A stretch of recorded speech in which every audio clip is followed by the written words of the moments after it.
If you're bidding at auction, make sure you do not go in blind. You must have a plan. One wrong move could cost you tens of thousands or even your dream home. Oh, yeah. And in this episode, we're unpacking the do's and don'ts of auction day so you can bid smart and walk away with the keys. Or don't overpay. Either way, you'll do better by listening to this episode. Welcome to Your First Home Buyer Guide, the podcast for first home buyers who want to become educated home buyers. I'm Veronica and that was Megan. We are two of Australia's most experienced buyer's agents and probably old enough to be your mum, which is a good thing because between us, we've got almost 50 years experience to share with you, and together we're going to cut through the BS and make sure that you're well informed so you make better decisions. Now, when you get to the end of this episode, make sure you check out the website, homebuyeracademy.com.au. Take a look at our course for first home buyers. We've created an easy-to-follow course that builds on all of our professional experience to take you step by step through the whole home buying journey. You'll know exactly what to do, when to do it, and be able to find your first home faster and easier with our guidance along the way. It's the next best thing to having your very own buyer's agent. Now, before we get into the interesting stuff, in this week's episode, there's the boring bit to do, and that's the disclaimer. You, of course, know that nothing in this podcast is to be taken as personal advice. We always recommend getting the advice of an expert in their field who takes their time to personally understand your situation. Now, we've done our very best to ensure that the content is correct at the time of recording, but things change rapidly, so always check with the relevant government authority or your trusted advisors, or both, to get the most up-to-date information.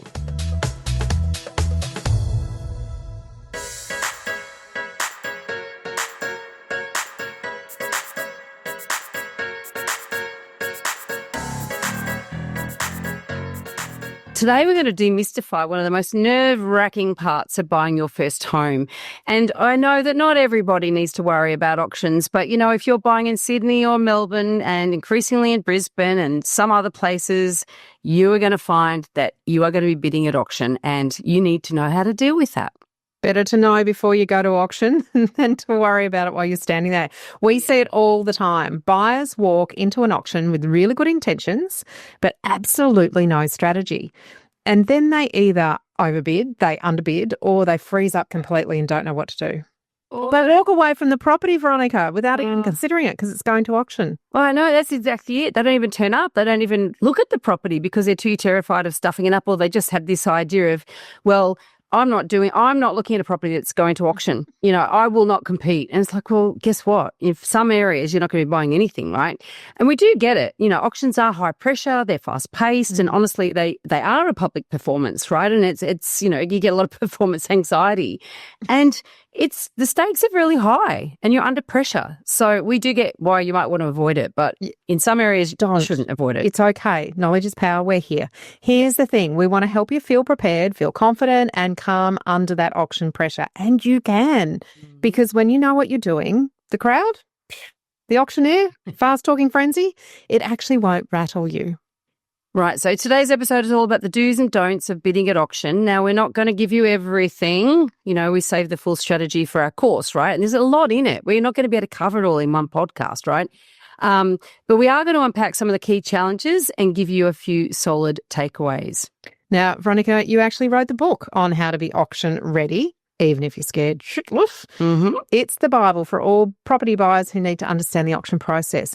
Now, this is worth a read, even if you don't think you're going to go to auction, because knowledge is power again. And of course, students of the First Home Buyer course receive a copy of the book. So, check that out. Absolutely. All right. So let's start off with sort of part one of this episode. Why do auctions freak people out? Let's start with the big one. It's just fear. Fear of overpaying, fear of bidding against a ghost or a tree, fear of losing, fear of looking silly. Auctions are really emotional. Yeah. And look, it is a bit like a poker game. You've got sweaty hands, your mum's watching. Most first home buyers really got no idea how to read the room, or the auctioneer for that matter. And they go in there with sort of tunnel vision. They're thinking about sort of their reality, I guess, and they need to be thinking about a lot more in order to be able to calm those nerves and go in with intent. Yeah. And what's worse is they don't really understand the rules of the game, right? It's like playing which without knowing what actually happens in the game. And we love in my family, so that's my example. Or mahjong. I've started playing mahjong for most of the years. I don't mind a little bit of rummy come myself. Anyway, so back on topic, so what happens? You get caught up. You show up, you're caught up in the hype, you make reactive bids instead of strategic ones, or you just stand there and don't say anything. Really hard to buy a property if you're not bidding. Well, it really is, but, it's a very common strategy I see all the time, right? Or they sit on their hands too long, trying to play it cool, and the property actually sells before they open their mouth, and we've seen that. We've actually seen, both Megan and I have seen situations where bidders have went to bid after the hammer's fallen. So, it nearly caused a domestic, I don't use that word lightly, but there was the particular one that I'm thinking of was there was a family, two young children and husband and wife sitting on a picnic blanket in the middle of the yard of an auction in Kedron. And I'm probably talking about 10 or 12 years ago. And they had their back to the auctioneer. They weren't interested just completely disengaged. And the property was on the market, so it was definitely selling.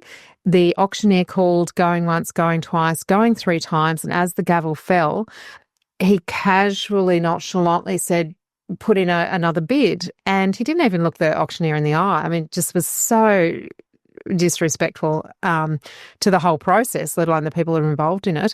And the gavel had fallen. So it went to the other person. And my goodness, the kerfuffle that was caused over that, not only between the couple who missed out on the property, but then, there was a whole lot of stuff. So too cool for school, not a good strategy.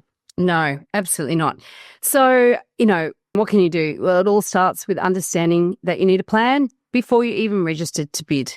And this is the thing. Anyone you talk to in the industry, ask them, what do you need to know when you're bidding on a property? They will all say you need a plan. Absolutely. So let's have a look at part 2, auction do's, what you should be doing. All right, so let's get into some of those do's. Number 1 is do your prep. That means more than just your finance approval, and it means more than just getting a building pest inspection or the contract review or any of that stuff. It's about knowing your walkaway price. Yeah, it's more than your budget. It's not just your budget. We mean the absolute maximum you are prepared to pay for this specific property based on what it's worth, not what you wish it was worth. Oh my God, because this is where most buyers get stuck, right? They're like, well, my limit is $750,000, for example, but they haven't actually worked out if the property is worth that, right? It might not be worth that, or if that figure even makes sense in the market. And I see a lot of people go to auction, their figure in their mind is what they'd like to pay for it, not what they would pay for it if they have to. If competition pushes it higher. And so then you see them in the middle of the auction trying to work that out. Now, that is not the time to be working out what your walkaway price should be. Yep. The next do number 2 is to understand auction psychology. There is an absolute rhythm and a flow to auctions. Now, smart bidders watch a few auctions before they jump into one. Highly recommend that. Go and see, particularly if you've got an auction coming up, and you can go to some auctions where the auctioneer is calling, that's going to be calling the auction you're going to. And a lot of them have got YouTube channels now. So you can actually watch them on YouTube. Good point. Well made. Although you don't get the feel. No, you don't. It's better to be there. It's better to be better. But still, it is still good learning opportunities. Good point. Yeah. But you'll start to see how some bidders, some come in strong, others wait, some just bid to push the price up. Don't know why. Some just get caught up in the frenzy of it. There's a lot going on. Now, we do cover a lot of this psychology stuff in a lot more detail in the first home buyer course, because knowing how to bid is just as important in how much. Now, there are tactics that you can use to try to control the pace or even put off your competition. But, there's a lot in that, as I said. There's more than we can cover in one podcast episode. And every week, too, we do coach the students in the course. And when they're coming up to an auction, we can talk about all of these things so that they are well prepared, right? So that is a huge value add to have us. It's the next best thing to having your own buyer's agent. There's a lot involved in getting it right. And, you've got to, the starting point is awareness of the fact you need to plan. Absolutely. And the big one, stay calm. Don't let your emotions take over and do the bidding for you. Breathe. I don't know how many people I've watched and they're Just you can see the stress and anxiety on their faces and looking at each other, and they're moving from one foot to the other. You've got to stay grounded. You're not buying a couch on Marketplace. You are making a very big financial decision. You are. All right. So auction don'ts, what to avoid like the plague. This is the fun bit, right? What not to do, right? First up, do not wing it. This is not the moment for spontaneity. You need a game plan. Yeah, don't go to the auction thinking, we'll just see how it feels. Oh, God. That's a recipe for disappointment or worse, regret. Yeah, you do not want regret. I'm astounded though, because you don't have to register in every state, right? Victoria, you don't have to register, but you do in Queensland, you do in New South Wales, you do pretty much everywhere else. Mind you, they're the 3 states that are mostly the auction states. And I'm amazed people will register and not bid. Or Don't get that. I've even had I don't people, understand. I've seen people register in the middle of the auction. They just suddenly decided to bid. It's like so random. Like, I just think take this a bit more seriously, please, people. So that's what you got to do. Take it seriously. Now, don't fall for fake out tactics either, right? Some agents or bidders will try to psych you out. Ever seen someone jumping with a huge bid just to scare people off? It does happen, right? And it is a strategy. And it is, it's a tactic that some people do engage in, but then they might not. So you might go to one auction and think, oh, I saw that happen. I'm expecting that to happen. And the next one, it doesn't happen. So there's a lot of variation that happens. Also, you might be up against a buyer's agent. They're going to bid very differently to another first home buyer. So you just really got to, be aware that sometimes people are going to use tactics to try to put you off, and just be very aware of that. That's all I can say. Knowledge is power. That's it. Don't get seduced by the underquote. Oh, exactly what I'm talking about. When a property is listed with a price guide that's clearly too low, it looks too low to be good. That's kind of baiting, and it's not a real price. You need to know what the property is actually worth based on real market data. And that's why doing your due diligence and your price evaluation is so vitally important. And that is another thing we teach you how to do that, because the problem is that if you go to any open house, the agent's quoting a price guide, unless you're in Queensland, and people can say, oh, I'm add 10% to that. I've recently tracked this in my area. On average, agents are quoting, on average, so there's a variance here, but on average, they're quite underquoting by 20% at the moment. If you go in there thinking 10%, you're going to get it wrong. But then again, you're going to come across that even with my data, if you go and say, okay, well, I'm going to add 20%, then what about you come across the agent that only underquotes by 5%? So you do have to do the work yourself, right? Now, last but not least, when it comes to what not to do, is do not bid without understanding the terms. That means settlement timeframes, deposits, conditions, everything, and understanding too that once that hammer falls, that contract is binding. There is no cooling off period. There is no backing out. And I have spoken to people at auction who think there's a cooling off period. So there is not. You need to understand that it's binding. If you are the highest bidder and it's over reserve, you got to come up with the goods after whatever the settlement period is. Yeah, you don't get to talk to your lawyer after the fact. The contract is signed on that at that moment. Now, part 4, bidding confidently starts before auction day. Sounds counterintuitive, but hear us out here. Now, we say this all the time. You win the auction even before it starts. People who are successful aren't lucky or aggressive. They are prepared. Yes. And the big part of this preparation is understanding value, the market value for that property, right? Understanding the playing field and also your own position, where, as I said earlier, your walkaway price, where you are prepared to go to, where you can afford to go to if you have to. And you need to know the rules, the tactics, and how to keep you cool. And Veronica, this is exactly why we designed the course. We do this ourselves all the time, but we know that first home buyers, they need a step-by-step guide so that they feel really comfortable. We teach them how to read the auctioneer, when to make a bid, how to have an impact, how to read other people's body language. It's all so very important. Absolutely. So look, if you're thinking of buying at auction, don't just hope for the best, right? Learn what the pros know, because once you know how to play the game and what the rules are, it's a hell of a lot less scary and a lot more winnable. Yeah. Okay, so that's a wrap on today's episode, Bidding at Auction, the do's and don'ts. Hopefully you are walking away with a few light bulb moments and things are starting to sort of tick over. All right, I might have to buy at auction, and that's okay. That's it. It's a very valid method of sale. And in fact, it gives you transparency. So there's some good things about it, right? So And maybe when you're well informed, you'll feel a little less dread about that big day and the auctioneer and the big gavel, because knowledge does equal confidence. Yeah. If you enjoyed today's episode, don't forget to follow the podcast and leave us a review. We love the feedback. It actually helps us improve things.